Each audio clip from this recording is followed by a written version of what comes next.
नमस्कार. शिक्षक म्हणल्यावर पहिल्यांदा अनेक बाणगुळांच्या बुडा लागते. त्याला वाटते की त्याला काम काहीच नाही. पण लक्षात घे भाऊ, 2010ला CET नावाची परीक्षा झाली, त्याच्यात काँग्रेसचं दुकान वाजलं होतं. त्याच्यानंतर गव्हर्नमेंटने TET घेतली 2017 आणि 2024 डायरेक्ट घेतली अभियोग्यता. पोराचं वय झालं 35. TET घेऊ त्याला पागल केलं. त्याच्यानंतर 35व्या वर्षी त्याच्या हातात नोकरी दिली. आता तो काय आहे? शिक्षण सेवक. प्रश्न आहे, कुठलंही पद भरलं डायरेक्ट त्याला पगार आहे, पण याला शिक्षण सेवक का? हा पहिला प्रश्न. बरं, तुम्ही त्याला शिक्षण सेवक केले. 2010च्या नंतर 2 वेळा तुम्ही टेट घेतली, अतिशय अवघड परीक्षा. ही पोरग परीक्षा पास झालं, पण याला तुम्ही काय केलं? त्या शाळेत शिकवायचं काम दिलं नाही. तुम्ही काय केलं? पहिले माणसं मोज. मेले कोण? जिथं कोण आहे? पळून कोण गेले? पळून जायचं कोण राहिले? तांदळ मोज, तांदळाचे दाणे मोज. पोरं खिचडी वाजली ते पण मोज. असे अनेक कुटाने केले. त्याच्यानंतर BLOचं काम, मतदार यादीत सामील व्हा, है ना, पुन्हा 5 वर्षे कोणाला तरी वोकांडीवर बसवा, याची जबाबदारी देण्यासाठी मतदार वाढावेत म्हणून तुम्ही त्याच्याकडे जबाबदारी दिली. मग त्याला शिकवायचं काम कमी. त्याच्यानंतर एवढं होत असताना त्याला नव्या उमेदीचं, नव्या जोशाचं, नव्या ताकदीचं हे पोरग जेव्हा गावातल्या शाळेत गेलं, तेव्हा त्या शाळेमध्ये जे ज्येष्ठ शिक्षक होते ते एखाद्या पॉलिटिशियनचा भाग असायचे, ते याच्यावर दाबदडपण करायचे, त्याबरोबर शिकू देत नव्हते. शून्य शिक्षक शाळेवर तिथं पाठवलं, तिथेला अनुभव नव्हता. त्यानंतर महत्त्वाची गोष्ट, गावातलं राजकारण, याचं नाव नाही घेतलं, त्याचं नाव नाही घेतलं म्हणून त्याच्यावर दाबदडपण. आता या नव्या उमेदीच्या पोराकडे तुम्ही शिकवण्याचं काम दिलं असतं तर इंग्लिश स्कूलच्या मोठमोठ्या झालेल्या बिल्डिंगपेक्षा पालकांच्या रांगा ह्या जिल्हा परिषद शाळेकडे लागल्या असत्या. बरं, एवढंही होऊन आज मी यांच्याबद्दल याच्यामुळं बोलायलो, ज्याची जळती बाब्या त्याला कळती. मी एक शिक्षक आहे, त्याची भावना समजून घेतलेली. मी ज्यांना शिकवलंय त्याचे अनेक पुढे शिक्षक लागलेत, त्याची भावना मी पाहिलेली. आणि मी शिक्षक म्हणूनच व्हायरल झालेलो आहे, शिक्षकांच्या भरोशावर. म्हणून त्यांची भूमिका मला मांडावी लागेल. तर बाबा, याला तुम्ही काय केलं? 35व्या वर्षी नोकरी दिली. त्यानंतर तुम्ही याला पगार दिला 16,000 रुपये. मुळात त्याच्या हातात पडतो 15,799. त्याच्यात बी 201 तुम्ही काय केलं? टॅक्स. हां, त्याच्यात तुम्ही सोडत नाही कोणालाच, विषय नाही. 16,000 रुपये पगार असताना ह्या शिक्षकानं 16,000मध्ये शिक्षकी पेशाचा आदर करून, ते स्टँडर्ड मेंटेन करून त्याला मिनिमम 5,000ची रूम करावं लागेल का नाही? 35 वर्षात आहे म्हणजे त्याला काय आहेत? 2 लेकरं आहेत, बायको आहे. तो लागला म्हणून त्याचा जल्लोष झालाय आणि आता तो शाळेवर गेलाय. पण शाळेवर गेल्यावर पुन्हाही त्याच्या मनामध्ये अनेक विचार आचार आलेत. त्या 16,000मध्ये 5,000 त्याला किराया द्यायचा आहे रूम मालकाचा. रूम मालक बी डेंजर आहे. पाणी सांडू नका, चटईत बाहेर ठेवू नका, पायपुसणीच बाहेर ठेवू नका. रूम मालकाचा विषय, 14 वर्षे रूम करून राहिलो होतो, मला चांगलं माहिती आहे. त्यानंतर त्याच्यामध्ये त्याला गाव दिले तुम्ही 30-40 किलोमीटर लांब. अनेक जण बांडगुळं डायलॉग घालतील, शिक्षकांनी गावातच राहावं, तू हे लेकरं शिकायला बाहेर टाकायला, अख्ख्या गावाचं डांबर तू गायब करायला, तू डायलॉग लोकायला आणायला, आहे ना. ते एकटंच आहे का भाऊ? लय लोक आहेत, मग प्रत्येकाला गावातच ठेव. हां, त्यानंतर 3-4 रुपये त्याला किराण्याला लागले, 2-1 रुपये त्याला भाजीपाल्याला लागतील. त्याच्यात 90% शिक्षकांचे मायबाप शुगर BPचे पेशंट आहेत. मग त्या बापाला वाटतंय मी पोराला शिकवलं, 35व्या वर्षी माझ्या पोराला नोकरी लागली, आता माझ्या पोराकडून पैसे यावेत. पण तो पोरगा शाळेत जाताना गाडी काढतो का? तेव्हा पायऱ्या ओलांडल्यावर त्याच्या डोक्यात प्रश्न येतो, साला गाडीमध्ये पेट्रोल कुठून टाकायचं? ह्या 16,000 मॅनेज कसं करायचं? त्याच्याकडून 10-20 घ्यायचे आणि ते आपल्या बापाला पाठवायचे, कारण मायबापाला शुगर आहे, BP आहे, कुठला तरी आजार आहे. त्याच्यात याच्या लेकराचं या शाळेतून त्या शाळेत शिक्षण, त्या शाळेतून या शाळेत शिक्षण, पुन्हा तुम्ही सांगितलं आता बदलीही नाही. अशा अनेक संकटावर मात करून तुम्ही त्याला शिक्षण सेवक पदावर रुजू करून अनेक कामं मुद्दाम त्याच्या मागं लावले. इथं कुठतरी गव्हर्नमेंट शासनाचं चुकायले का? त्याच्यानंतर याला आरोग्य विमा पण नाही. एखादा शिक्षक अपघातामध्ये, शाळेवर जाताना गडबडीमध्ये एखादा अटॅकनं मरण पावला असेल, अपघातानं मरण पावला असेल, जसं उमरखेडमध्ये एक शिक्षक भगिनी मरण पावली, त्यानंतर इकडं सिंधुदुर्गमध्ये एक घटना घडली, तर यांच्या कुटुंबाला काय मिळालं? किंवा खऱ्या अर्थानं शिक्षण मंत्री तिथपर्यंत पोहोचलेत का? हाही प्रश्न स्वतःला विचारा. मग प्रत्येक गव्हर्नमेंट सर्वंटला आरोग्य विमा आहे, तर यांना का नाही बाबा? का हे शिक्षण महत्त्वाची गोष्ट, सरकारी कर्मचारी येत नाहीत, हेही एकदा डिक्लेअर करून टाका.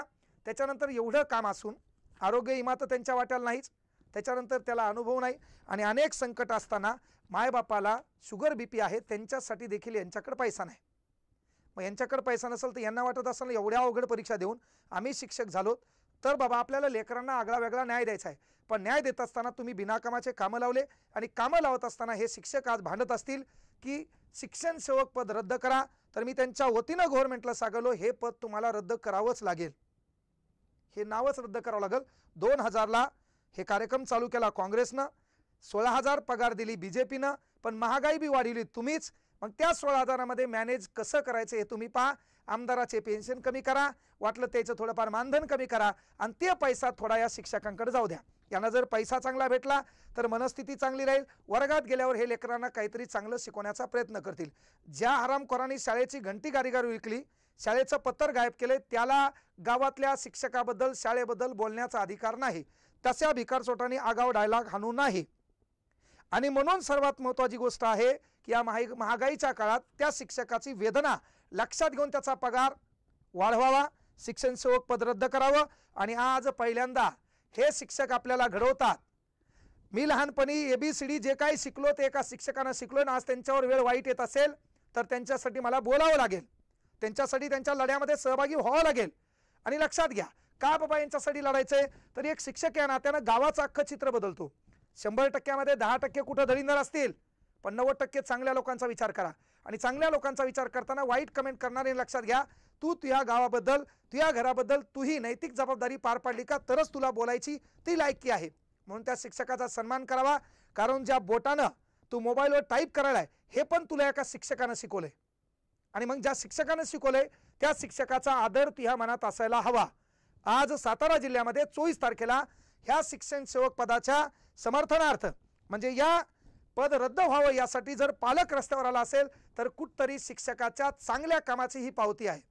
आणि म्हणून आज महाराष्ट्रातल्या तमाम पालकांना विनंती आहे, शिक्षकाच्या बाजूने लढा, यांच्या मदतीला धावून या. येणाऱ्या काळात जमीन अभी भी जिंदा आहे यांचं मन तरी म्हणेल की आज आमच्या लेकरांच्या कल्याणासाठी, आमच्या घराच्या उद्धारासाठी आम्ही ज्या लेकरांना शिकवतो त्यांचे पालक आमच्यासाठी रस्त्यावर उतरलेत. म्हणून आज आपलं काही चुकलं असेल तर ते माफ होऊ द्या, चुलीत जाऊ द्या. इथून पुढे तरी आम्हाला या गोरगरीब लेकरांना काहीतरी न्याय द्यायचा आहे, काहीतरी चांगलं शिकवायचंय. हा विचार नक्कीच या शिक्षकांच्या मनात येईल. म्हणून विनंती आहे, ह्या शिक्षकांच्या मागणीकडे लक्ष द्या. शिक्षक पिलर ऑफ द नेशन. शिक्षक महत्वाची गोष्ट काय बाबा की जगात तू तिह्यापेक्षा मोठा व्हावा, त्या दलिंदर भावकीला आवडत नाही, त्या गावातल्या लोकांना आवडत नाही, पण तू तिह्यापेक्षा मोठा व्हावा हे जगात 2 लोकांना आवडतंय, एक तुझे मायबाप आणि तुला शिकवणारे शिक्षक. म्हणून आज जर त्या शिक्षकांची वेळ वाईट असेल, 16,000मध्ये त्याला घर कसं मॅनेज करावं, भाजीपाला आणावा का नाही, आज तेल हे तर उद्या खोबरेल तेल नाही, उद्या खोबरेल तेल हे तर लेकराच्या कपड्याचा प्रश्न आहे. आणि बायकोला वाटायले महानवरा शिक्षक आहे, शिक्षक म्हणजे लयच काही भारी आहे, पण त्याला ती आर्थिक समस्या जी आली त्या समस्येचा तोडगा कुठेच निघत नाही. आणि तो तोडगा निघत नसल्यामुळं त्याची मानसिक स्थिती बरोबर नाही, आणि मानसिक स्थिती बरोबर नसल्यामुळं तो वर्गात शिकवण्यावर भर देत नाही. जरी भर द्यायचा तर त्याच्या मागे बिनाकामी तुम्ही दिलेले कामं आहेत. ह्या प्रत्येक गोष्टीचा तुम्ही विचार करावा. शिक्षकाच्या बाजूने सरकारनं उभं राहावं. शिक्षण सेवक पद रद्द करून त्यांना योग्य तो न्याय द्यावा. पालकांना विनंती करतो की आपल्या लेकरांचा कल्याण करणारा गुरुजी आज संकटात असेल तर त्याच्या बाजूने उभं राहा. येणाऱ्या काळात तुमचे लेकरं कुठल्याही संकटात सापडणार नाही. त्यासाठी मनातून हृदयाच्या तळापासून शिकवण्याचं काम हे शिक्षक करतील. आम्हाला ज्यांनी घडवलं, जी शिक्षक आज या महाराष्ट्रामध्ये भारतामध्ये जी पिढी घडवत आहेत त्या शिक्षकांच्या कार्याला सलाम.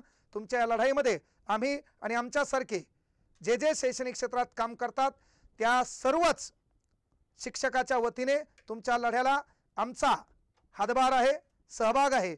आणि शिक्षण सेवक पद केवळ महाराष्ट्र आणि गुजरात म्हणजे तिथूनच आमचा कार्यक्रम तुम्ही चालवता का, तर भारतातल्या प्रत्येक राज्यामध्ये नसता फक्त या 2च राज्यामध्ये काय आहे याचं पण स्पष्टीकरण सरकारकडून देण्यात यावं.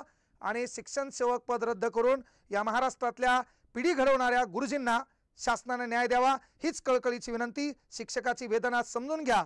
व्हॉट्सअप फेसबुकवर कमेंट करणाऱ्या तमाम बांडगुळांना विनंती आहे, तशी परीक्षा पास होण्याची देखील विचार केला तर तुमच्या पिढ्या ती परीक्षा पास होऊ शकत नाहीत. म्हणून त्या ठिकाणचा अभ्यास, त्यांनी दिलेला त्याग, त्यांनी केलेला अभ्यास, त्या मायबापांनी पाहिलेलं स्वप्न, 2-3-2.5 वर्ष घातलेले D.Ed मधले त्याचे जे काही पाठ असतील, अभ्यास असेल आणि त्यानंतर केलेला क्लास, त्या क्लाससाठी घातलेला पैसा, मेससाठी गेलेला पैसा आणि त्याच्यातून त्याला मिळालेली नोकरी, पण त्या नोकरीतून बापाला माईला शुगर बीपी आणि त्याच्यासाठी त्या शिक्षकाकडून पैसा पुरवत नसेल तर कुठतरी मायबापाला वाटतंय माझ्या लेकरानं माझं काहीतरी भलं करावं, पण ते होत नसेल तर ती संकट अनेक थैमान त्या शिक्षकाच्या डोक्यात घालतात. म्हणून आज शिक्षकाच्या बाजूनं सर्वांनी उभं राहणं गरजेचं आहे. ते शिक्षक या गोरगरिबांच्या लेकरांना शिकवतील आणि पिढ्या घडवतील. मुख्याध्यापकांना महत्त्वाची गोष्ट समान काम समान वेतन ही देखील गोष्ट शासनाने लक्षात घ्यावी आणि शिक्षकाच्या ही जी विनंती आहे, मागणी आहे, याचा विचार सरकारनं करावा. हीच विनंती तमाम शिक्षकांना तुमच्या भावी वाटचालीसाठी, तुम्ही जे काम करतात त्या कामासाठी आणि जी पिढी घडवतात त्यासाठी भरभरून शुभेच्छा. थांबतो. जय हिंद, जय महाराष्ट्र.